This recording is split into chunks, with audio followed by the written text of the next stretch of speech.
رہا،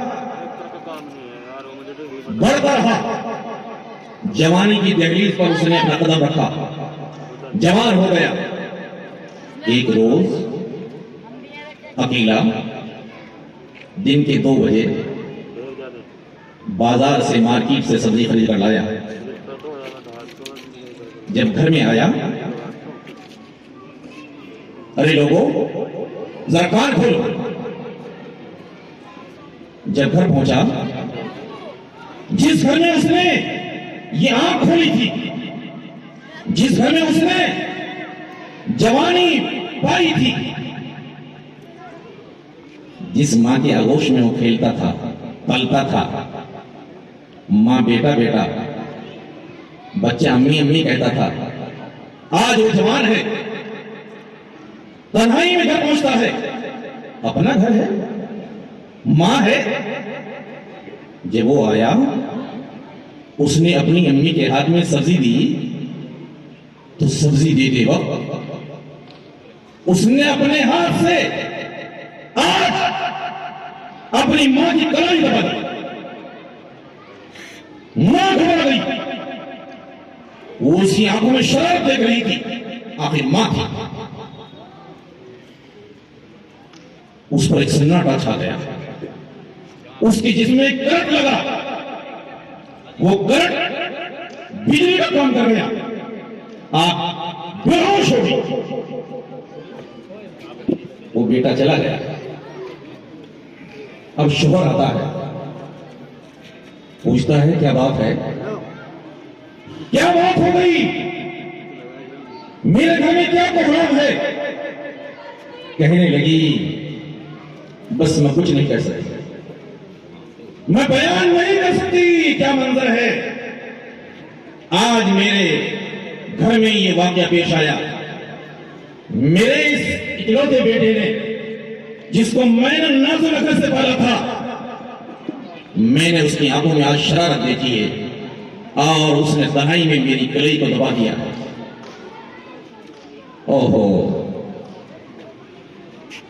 زرگر کہتے ہیں اس کی کمی نہیں، اس کی کمی نہیں، اس کی شرارت نہیں، یہ تو میری وجہ سے ہوا۔ کس وجہ سے ہوا؟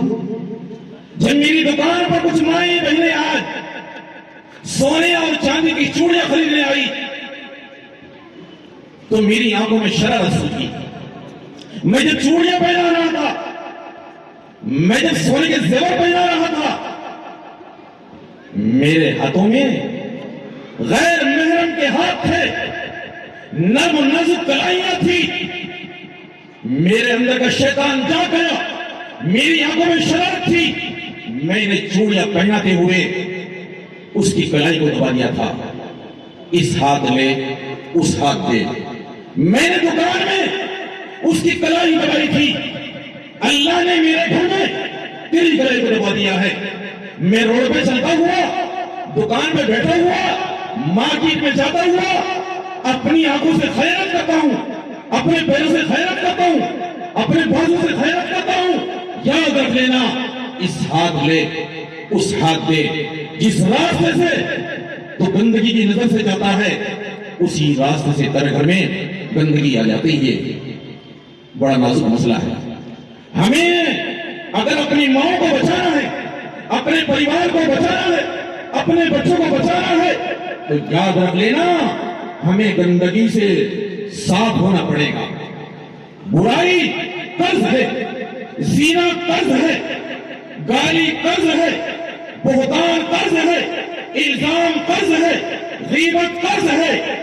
جیسے نماز فرض ہے اور قرض ہے، ایسے ہی دنیا کی یہ بلائیں بھی جس کو تو نے اپنی زبان سے نکالا ہے، مرنے سے پہلے تجھے چھپانی پڑے گی۔ حضرت مولانا انعام اللہ صاحب بیٹھے ہیں، تشریف فرمائے، کہتے ہیں یاد رکھو ہمیں سمجھنے کی ضرورت ہے، یعلم خائنۃ الاعین وما تخفی الصدور۔ اللہ تعالیٰ انسان کی آنکھ کی خیانت کا بھی علم رکھتے ہیں۔ ان اللہ علیم بذات الصدور، اللہ فرماتے ہیں لوگوں میں تمہارے سینوں کے رازوں سے بھی واقف ہوں۔ وَنَحْنُ أَقْرَبُ إِلَيْهِ مِنْ حَبْلِ الْوَرِيدِ، میں تمہاری شہرت سے بھی زیادہ قریب ہوں. ان اللہ علی کل شیء قدیر، اللہ تعالیٰ ہر چیز پر قادر ہے. کبھی موقع ملے گا تو انشاءاللہ بات ہوگی، چونکہ وقت نہیں ہے اور وقت کا دھارا بڑی تیزی کے ساتھ بہ رہا ہے. ہماری دو بزرگ شخصیات ہماری تشریف فرمائے ہیں.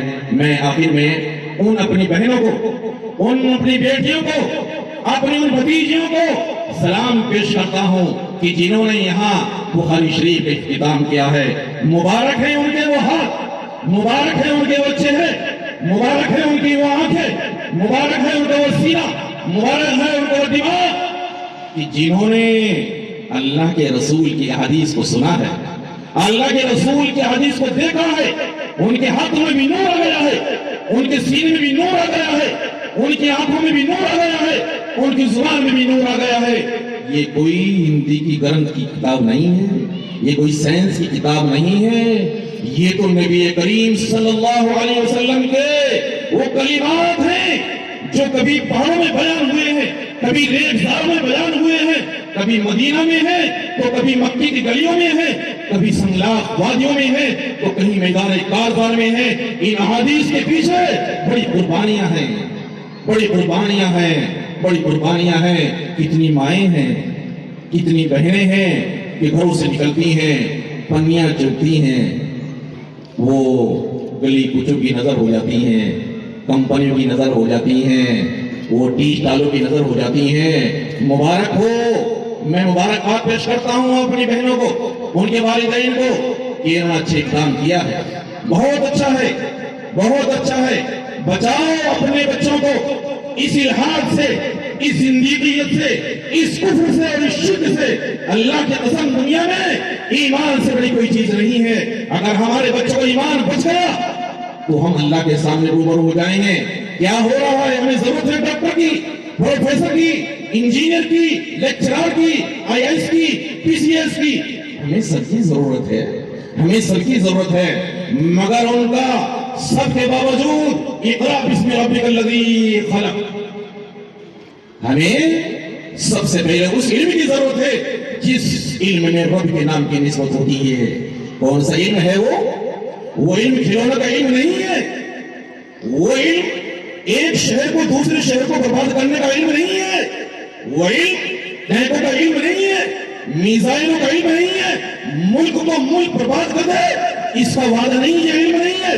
اقرا بسم ربک الذی خلق وہ علم ہے جس میں رب کے نام کی نسبت ہوگی، اور جس علم میں رب کے نام کی نسبت نہیں ہوگی اللہ کی قسم وہ تلوار ہے، وہ آہنی تلوار ہے، وہ برہنہ تلوار ہے جو آپ کو بھی کاٹے گی، آپ کی اولاد کو بھی کاٹے گی. مبارک ہو ان لوگوں کو جو بچے اس مدرسے میں بھیجتے ہیں. میں سلام کرتا ہوں بھائی عمران کو، ان کے بھائی کو، اور تسکین اور ان کی روح کو ساتھ پہنچاتا ہوں جو قبر میں مٹی کے نیچے سو گئے. ان کی والدہ اور والدان کی محنت تھی. اللہ تعالیٰ ہمارے اس گلشن کو، اللہ تعالیٰ ہمارے اس گلشن کو اور گلشن اسما کو، جو پیچھے نام لکھا ہوا ہے مجھے دیکھ کر مجھے یاد ہے، میں بتانا چاہتا ہوں کون تھی حضرت اسما. حضرت ابو صدیق کی بیٹی ہے، اس کے پیٹ سے ایک ہی جوان پیدا ہوا، اس کے بعد نہیں ہوا. نبیہ ہو گئی تھی آخر میں، اکیلا تنہے تنہا تھا، ملک سے لڑ گیا تھا، دین کی خاطر اپنی جان قربان کر دی تھی. مگر کیوں؟ اس لیے کہ ماں کیسی ایمان والی تھی. جب کہا ارے بیٹے مجھے دکھائی نہیں دیتا، کس کا مقابلہ کرنا چاہتا ہے؟ کہ میں حجاج کا مقابلہ کرنا چاہ رہا ہوں، ذرا قریب تو آؤ. جب ہاتھ پھیر کر دیکھا تو حضرت اسما نے فرمایا کہ مقابلے کے لیے جا رہے ہو اور زیرہ پہنے ہوئے ہو، جان بچانا چاہتے ہو، زیرہ کو نکال لو، کھول دو زیرہ کو، مقابلے کے لیے چلے جاؤ. چنانچہ زیرہ کھول کر پھینک دی اور مقابلے پر آ گیا. جان چلی گئی مگر ایمان نہ دیا. جب ان کی گردن پر تلوار چلی، خون کا فوارہ جاری ہوا اور خون نکلتا ہوا چلا گیا. لوگوں نے پوچھا کتنے لوگ آئے حجاج؟ تیری تلوار چلنے سے پہلے ان کا خون خشک ہو جاتا ہے. آخر اس کا خون خشک نہیں ہوا. کہا اس کا دل شیر تھا، اس کا دل شیر تھا، اس پر میری ڈانٹ کا کوئی اثر نہ ہوا. اس کے ساتھ اس کی ماں کی دعائیں تھی، اس کی آئیں تھی، اس کی آرزو اور تمنائیں تھی. اس مدرسے کی نسبت حضرت اسماء کی طرف ہے. آپ کو اپنے بچوں کو مجاہد بنانا ہوگا, جوان مرد بنانا ہوگا. بڑے حالات سنگین ہیں. آج اسکول میں پڑھنے والی لڑکیاں ارتداد کی نظر ہو رہی ہیں. ہم دہائی دیتے ہیں, ارے کیا ہو گیا؟ اپنا قصور نہیں دیتے, میرا قصور ہے. والدین کی بڑی ذمہ داریاں ہیں, احادیث میں بھی اور قرآن پاک میں بھی. چونکہ وقت نہیں ہے, پھر انشاءاللہ کبھی موقع ملے گا. اللہ تعالیٰ ہم سب کو عملی توفیق عطا فرمائے. میں معذرت چاہتا ہوں اللہ صاحب سے اور اسپیکر صاحب سے, میں نے شاید 2-4 منٹ زیادہ لے لی ہیں. اگر کہیں موقع ملا تو اس سے انشاءاللہ بات ہوگی. اللہ تعالیٰ ہم سب کو عملی توفیق عطا فرمائے اور اس گلشن کو شاداب رکھے اور مبارک ہو. السلام علیکم ورحمۃ اللہ وبرکاتہ. ماشاءاللہ بہت ہی قیمتی باتیں اور بہت ہی قیمتی نصیحتیں ہم سب